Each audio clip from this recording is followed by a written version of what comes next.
Looking for summer staycation for only 2,499 pesos? Tara dito sa RM Staycation at Fame Residences. Meron na silang board games at complete kitchen amenities. May Netflix, balcony view, at ang one bedroom with double-sized bed. Meron din silang microwave, complete utensils, and free use of sleepers. Nice! At sa baba ng unit ay mayroong Fame Mall. May restaurants and grocery stores where you can buy foods. You can access their pools na siguradong mag-e-enjoy ang buong pamilya. So let's go! Hello fam! At ngayon nga ay pupunta tayo sa Fame Residences sa Mandaluyong para mag-check-in sa RM Staycation. Alam nyo ba na for as low as 2,499 pesos ay makakapag-staycation na kayo up to 4 packs.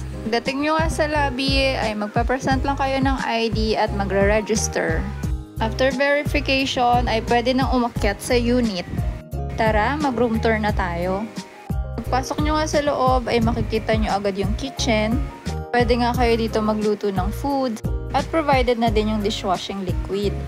Meron din silang refrigerator at mga board games. Kaya talaga namang mag-e-enjoy kayo dito. At ito naman yung kanilang dining area and living area. Ang syala ng interiors, very aesthetic. May pa Netflix and chill pa. At ito nga palang sofa, isa pull-out bed para sa mga magsistay up to 4 packs. They also have a small balcony where you can view the city and pool area. At ito naman yung kanilang one bedroom with double-sized bed where you can sleep comfortably. Beside is yung sliding cabinet na may full-body mirror where you can put your things. Fully air-conditioned room na nga din siya na may bintana kung saan meron ka nga ding view ng building at ng pool. At sa CR nga nila ay meron na ding automatic washing machine with dryer. At provided na din ang shampoo and bath soap. O diba, wala na nga kayong iintindihin. Pupunta na nga lang kayo dito na may dalang damit para mag-relax at mag-enjoy.